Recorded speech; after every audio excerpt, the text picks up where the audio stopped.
Perfect, let's go.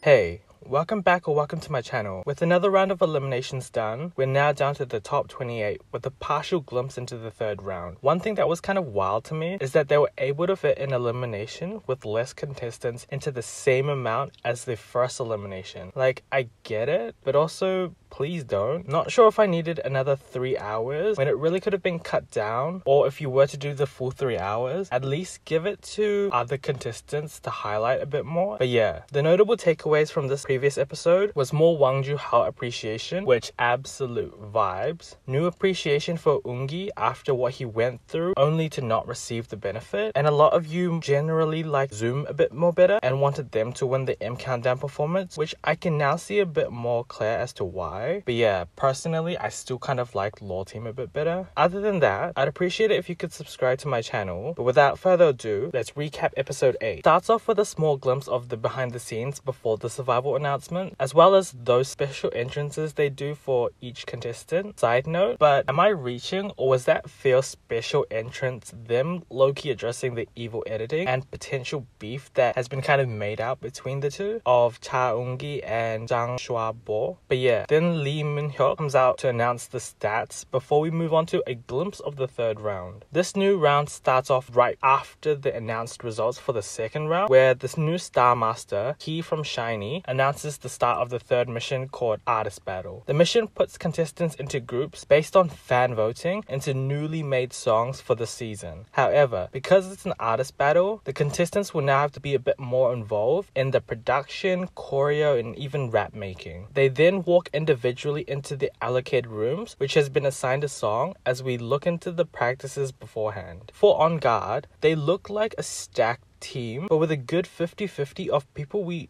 are constantly shown, as well as people who just aren't really getting enough screen time. But we kind of know that they're legit. There was a greater focus on Ganuk and Cuban, as the two had the killing part, which they left ambiguously in terms of who really won that, as both got positive feedback despite Cuban forgetting his lyrics. Plus, Park Han-bin appreciation was also nice. Overall, the vibes were there, and just with a bit more practice, it seems like they could become even more legitness. For Say My Name, they had the top 4, which, wow, to begin with. They focused on the stark contrast of Ji-young's aura to the other contestants who suited the song a bit more, which he could honestly pull a Ricky in Rush Hour and just stand out, though it kind of really depends on how he does. Also, there was a potential Matthew and Hanbin conflict. Basically, Matthew wanted to insert himself as a leader by helping the contestants with details, while Hanbin, as the leader, wanted to get the flow down first. Kinda surprised to see this edit on Sok Matthew, but it's looking like this group may have a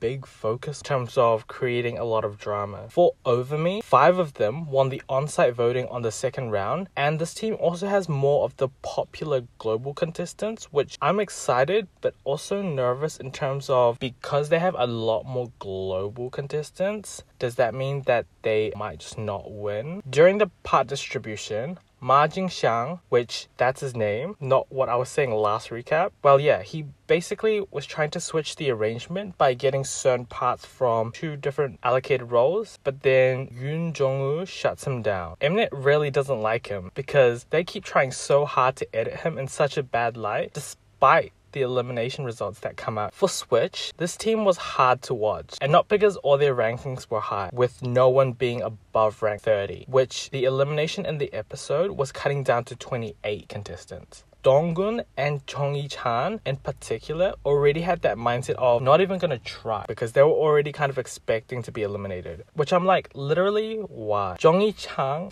we were rooting for you. Like, how dare you?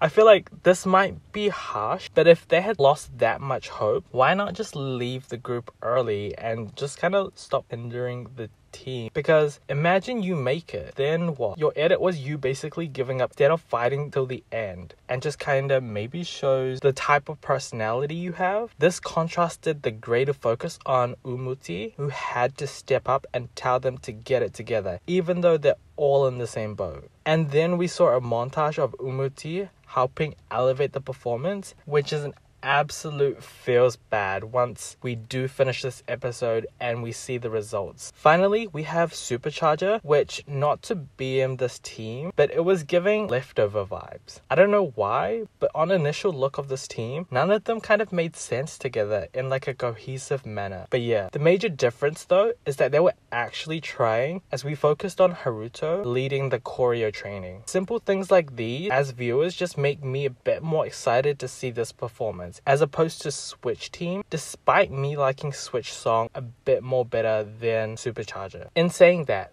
the interim check didn't end up as well, as everything just kind of fell apart. We then see Sowon and Ungi do a Boys Planet camp tour, a segment of concerns from contestants about the elimination, before we get back to the elimination, which has one cut from a sports festival day that they do. As for my reviews, I'll once again do the same thing and just highlight rankings and eliminations that I have something to say. 18th went to Sowon, which props to him. Didn't realize the amount of attention he was getting, but he really stood out in Love Killer. Had to look him up again just to see what he was in, and he literally was that one that made the judges react the most during the re-evaluation. But yeah, he's one of those that really has a good duality to him, and so hopefully I guess we get to see more of that in the next round. Wanted to comment on the vocal rap team, who had basically no survivors except for the top 9, which was brutal. Actual justice for Limousine, who had one of the more better performances, and yet none of them made it. Like, what? Like, I get it that they didn't have that much popularity as others, and with the eliminations narrowing down the field, it kind of makes sense, but at the same time, they definitely should not have been eliminated for that performance. Also, I just did like a quick checkup just to see how people were feeling, and I saw some of Christian's posts after Boys Planet, which, oh my god, I am gonna be waiting for his take on his experience, because I would consider him being one of Mnet's bigger created villains for this season. Like how Fu Yanning came off the show and she exposed a bit more about the realities of Girls Planet and the edit that she got. I feel like there's so much that he could say. In 19th, we had Wang Juhao, which I'm so happy for. Once again, he's still getting very little screen time, but his impact just keeps on growing. This is a guesstimate, but like using Girls Planet as a rough guide, around 18 contestants made it to the finale, so I guess our focus is maybe just to continue increasing this Wang Juhao agenda, and hopefully he gets in, because we need to see more. And finally, we have 11th place, which went to Lee Ho.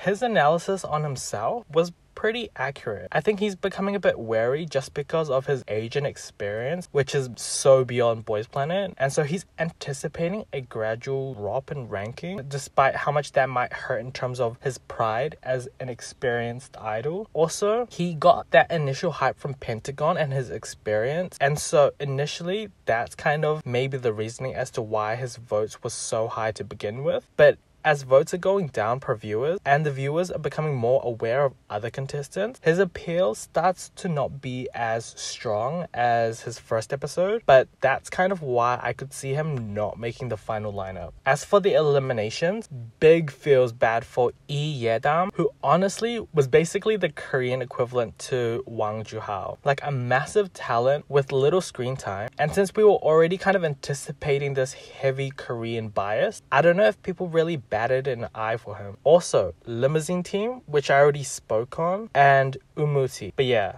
wishing them the best, and hopefully we get to see more from them in the future. Final thoughts. Next week looks interesting, with Switch having Nakamdin and Jang Shuabo, and Supercharger only having Haruto. This means that there will be a lot of switches in order to make them a fuller team. It seems like the two teams will get to cast 4 people. There's also a bad reviewed interim check for Say My Name, with a potential evil edit on Sok Matthew. But yeah, the scene does end off with Song Han Bin leaving Say My Name for what appears to be Supercharger, but I guess we just have to tune in to it next week just to see what happens. As for my top 9, we didn't really see anything new, so my honorable mention goes to Kim Junhyun. As for my top 3, and who I guess I would vote for based on the new round, it'll be Wang Juhao, Keita, and Park Gun-woo. The rest of my top 9 would still be the same, in that we have Jae, Song Han Bin, Jang Hao, Yu Song Gun, Kim Ji Yoon, and Park Han Bin. But yeah, that's it for the recap and review. Thanks for watching. Let me know your thoughts about the elimination and the formations of the new group. Any that you're excited to see, but also, what do you think really is going on with Sok Matthew's edit? Literally jinxed it, thinking that he was one of Mnet's star child. Predictions for who you think are going to move to Supercharger or Switch. And now that we're down to 3 votes, let me know specifically who you would vote for as your top 3. Other than that, my next video will be another Boys Planet recap as I prepare for my other video, which, hint, will be about a really impactful girl group who is releasing a full album soon. So please like and subscribe to keep up to date, and I'll see you in the next video. Bye!